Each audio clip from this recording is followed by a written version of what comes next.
अल्लाहुम्मा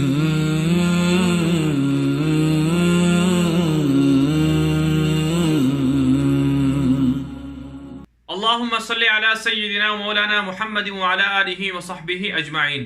अऊज़ु बिल्लाहि मिनश शैतानिर रजीम। बिस्मिल्लाहिर रहमानिर रहीम। सुब्हानल्लज़ी अस्रा बिअब्दिही लैलन मिनल मस्जिदिल हराम इलल मस्जिदिल अक़सल्लज़ी बारकना हौलहु लिनुरियहु मिन आयातिना। व क़ाल अन्नबिय्यु सल्लल्लाहु अलैहि वसल्लम अल्लाहुम्मा बारिक लना फ़ी शामिना व फ़ी यमनिना औ कमा क़ाल अलैहिस्सलातु वस्सलाम। नाज़रीन किराम, आज हम जिस सिलसिले को शुरू करने जा रहे हैं, ये सिलसिला इंतहाई अहम है और इस हवाले से तमाम मुसलमानों को इस बारे में आगाही हासिल करना बहुत ज़रूरी है। एक इंतहाई अहम टॉपिक, एक इंतहाई अहम मौजू जिसके बारे में बहुत कम लोग जानते हैं। हमने सोचा कि उस हवाले से तमाम मुसलमानों को आगाही दी जाए, बिलखुसूस बर्र सगीर के उर्दू बोलने वाले लोगों को, उर्दू बोलने वाले मुसलमानों को इस हवाले से आगाह किया जाए। नाज़रीन किराम, ये मौजू है शाम का, जिसे सरज़मीन अंबिया भी कहा जाता है, जहां पर दुनिया की सबसे ज्यादा जंगें भी लड़ी गई हैं। और ये वो जगह है जहां पर आखिरी जंग भी लड़ी जाएगी, जो फैसला कुन जंग होगी। और यही वो जगह है जहां से क़यामत वाक़े होगी, यानी आखिरी इंतहाई जो मार्का है, दुनिया के इख्तिताम का या दुनिया की इंतहा का जो मार्का है, वो भी इसी सरजमीन पर लड़ा जाएगा। मशरिक़ वुस्ता के अंदर वाक़े शाम की सरजमीन बहुत वसी है और इस हवाले से मशरिक़ वुस्ता की जो सरजमीन है, इस हवाले से तमाम के तमाम जो आसमानी मज़ाहिब हैं वो इस पर यकीन रखते हैं। बिलखुसूस मुसलमान शाम के हवाले से जो आखिरी मार्का लड़ा जाएगा, उस हवाले से मुसलमानों के पास बहुत ज़्यादा पेशन गोइयाँ हैं। साथ ही साथ यहूदियों के पास, ईसाइयों के पास भी इस हवाले से, शाम की सरजमीन के हवाले से जो उनकी किताबें हैं या जो उनकी मुक़द्दस जिसे वो किताबें कहते हैं, वहाँ पर भी उनके अंदर भी बहुत सारी चीज़ें वारिद हुई हैं। तो हम इस सिलसिले को मुख्तलिफ किस्तवार जो है हम इस सिलसिले को चलाएंगे और इसकी मुख्तलिफ एपिसोड होंगे और साथ साथ इसके अंदर मुख्तलिफ चीज़ें हम ज़ेर बहस लाएंगे।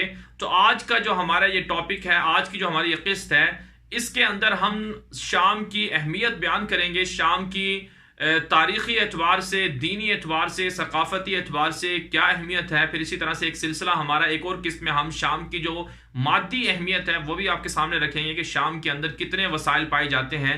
साथ ही साथ आज जो हम बात करेंगे शाम के मुतालिक अहादीस पाक के अंदर, और इसी तरह से शाम के बारे में कुरान पाक के अंदर अल्लाह ताला ने क्या कुछ इरशाद फरमाया है। और फिर शाम का जो जोग्राफिया है वो दर हकीकत क्या है, क्या मौजूदा सीरिया को ही शाम कहा जाता है या शाम जो है दरअसल बहुत बड़ा है। पहले बात कर लेते हैं कि शाम को शाम क्यों कहा जाता है। नाज़रीन किराम, चूंकि शाम की जो सरजमीन है ये बहुत पुरानी है, यहाँ पर बहुत ज़्यादा हुकूमतें आती रहीं, मुख्तलिफ सल्तनतें यहाँ पर आकर हुकूमत करती रहीं। आशूरिया सल्तनत बहुत ज़्यादा मशहूर थी, जो इस सरजमीन पर हुक्मरान रही। 2000 साल कबल उनकी हुकूमत थी यहाँ पर। और आशूरिया ही को कहा जाता है कि आशूरी सल्तनत ही को असूरी बनाया गया, फिर उससे सीरिया बन गया, वगैरह वगैरह। ये इसकी वजूह तस्मी जो है वो नाम रखने की वजह बयान की जाती हैं। लेकिन इसके साथ साथ एक और जो वजह बयान की जाती है वो ये है कि जब हज़रत नूह अलैहिस्सलाम के ज़माना था और फिर तूफ़ान आया और उसके तूफ़ान के अंदर बहुत ज़्यादा लोग गर्क हो गए, तो हज़रत नूह अलैहिस्सलाम के 3 बेटे थे, उनमें से एक बेटे का नाम साम था। और ये जो साम थे नूह अलैहिस्सलाम के बेटे, चूँकि शाम की सरजमीन में रहे थे, इस वजह से शाम का नाम साम रखा गया, फिर उसको सीन को शाम बना दिया गया। तो ये भी एक इसकी वजह तस्मिया बयान की जाती है, इसके नाम रखने की वजह बयान की जाती है। और जो मौजूदा सीरिया है, इसको जो है ये अरबी इंग्लिश में जिसे हम कहते हैं कि सीरिया कहा जाता है आज के दौर में, और अरबी में इसे सूरिया कहा जाता है। ये जो सीरिया है इसे असीरियन यानी अशूरिया जो एक कौम यहाँ पर हुक्मरान रही, उसी से जो है इसको निकाला गया है।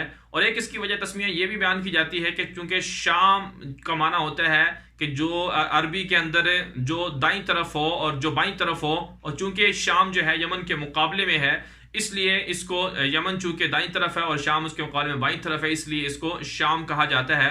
बहरहाल इसके नाम रखने की मुख्तलिफ वजूह बयान की गई हैं। अब आ जाते हैं इसके जोग्राफिया की तरफ, यानी इसका जो महल वकू है, ये शाम कितना बड़ा है, क्या मौजूदा शाम ही शाम है, ये शाम के अंदर और भी मुल्कों की ज़मीन है। नाज़रीन किराम, आपको याद होना चाहिए कि इस वक्त जो शाम का जो सूरत है, जो नक्शा है, या जो कुछ आपको शाम जिसे सूर्या हम या सीरिया कहते हैं, ये बहुत छोटा है। दरअसल शाम बहुत बड़ा है, जिसे पुराने ज़माने में इसको दलीवंड कहा जाता था, यानी मशरक़ के, जहाँ से जो वेस्ट के लोग थे वो इसको दलीवंड कहते थे रोमन एम्पायर के ज़माने में और बाद के ज़माने तक। उसकी वजह यह थी कि चूँकि ये मशरक़ी इलाका था, यहाँ से सूरज निकलता था, इस वजह से इसको दलीवंड कहा जाता था। लेकिन अरबी के अंदर, कुरान पाक के अंदर बराह रास्त तो इसका शाम का लफ्ज़ नहीं है, लेकिन जो हदीस पाक के अंदर शाम के बारे में जो रिवायात आई हैं उसमें लफ्ज़ शाम को यूज़ किया गया है, उसे इस्तेमाल किया गया है। फिर बहुत से लोगों ने इसकी ये भी तकसीम की है कि चूंकि जो सूरी थे वो ईसाई होते थे, वो अपने आप को सूरी कहते थे, और जो मुसलमान यहाँ पर जिस तरह से रसूल अकरम सल्लल्लाहु अलैहि वसल्लम और बाद के ज़माने में इस्लाम जब फैला शाम के अंदर, तो वो अपने आप को शामी यानी कि शामी शीन के साथ कहते थे।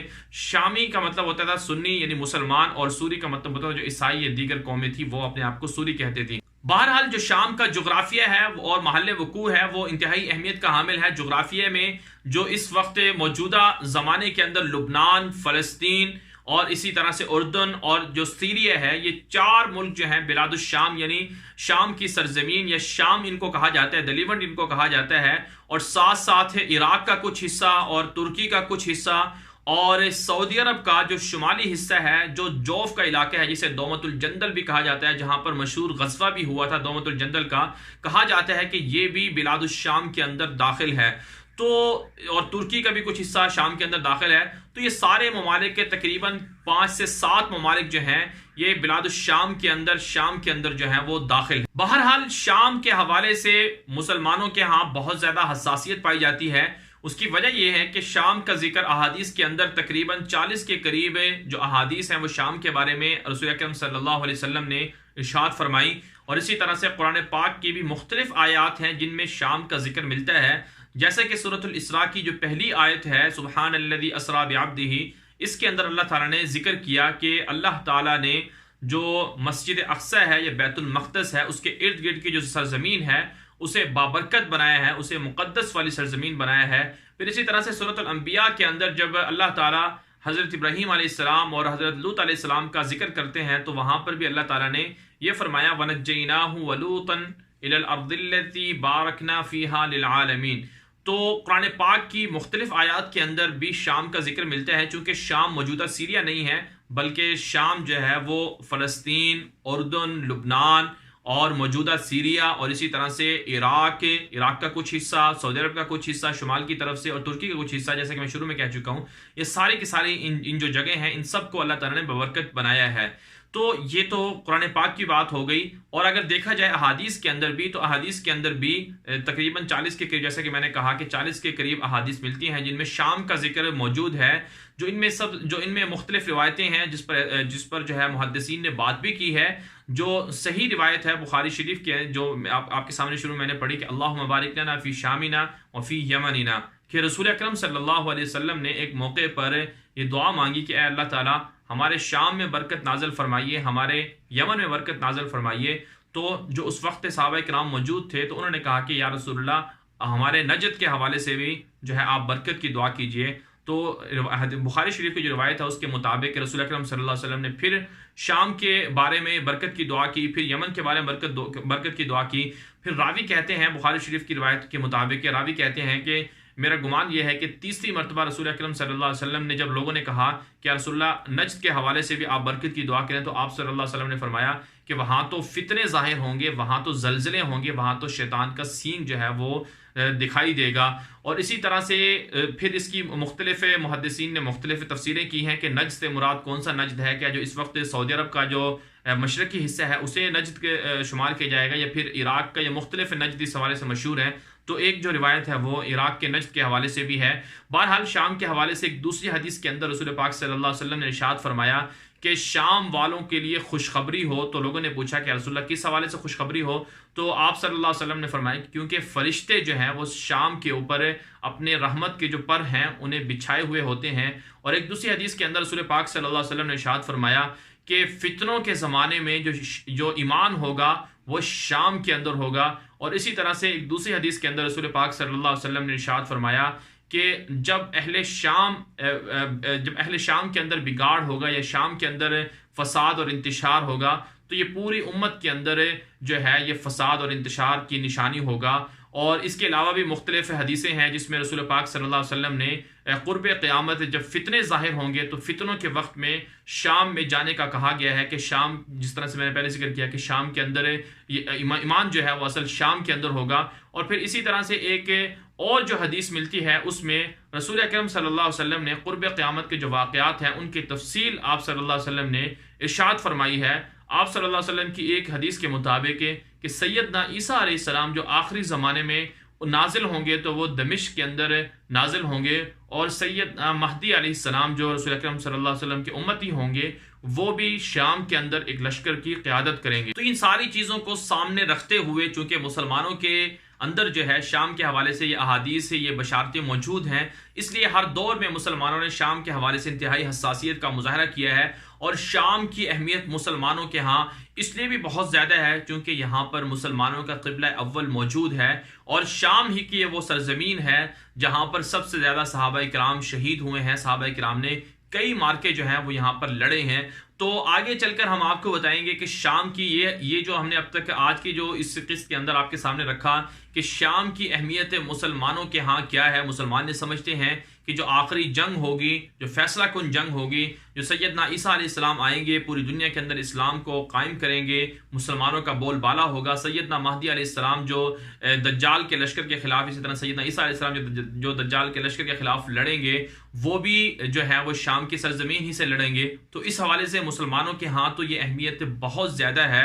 और फिर आगे चलकर जो हम अगली किस्त है उसके अंदर आपको बताएंगे कि शाम के हवाले से यहूदियों का, ईसाइयों का नज़रिया क्या है, और यहूदियत और ईसाइयत के अंदर शाम के मुताल्लिक क्या नज़रियात पाए जाते हैं, और क्या यहूदी और ईसाई जो आलमी हुकूमत का ख्वाब देखते हैं यहूदी, और इसी तरह से जो ईसाई कहते हैं कि एक आलमी जंग होगी, एक यसू मसीह आएगा और वो उनकी आलमी हुकूमत कायम करेगा, और जो बुत परस्त हैं यानी वो मुसलमानों को, यहूदियों को समझते हैं ईसाई, उनके खिलाफ जंग करेगा। उस हवाले से हम आपको तफसीलात बताएंगे।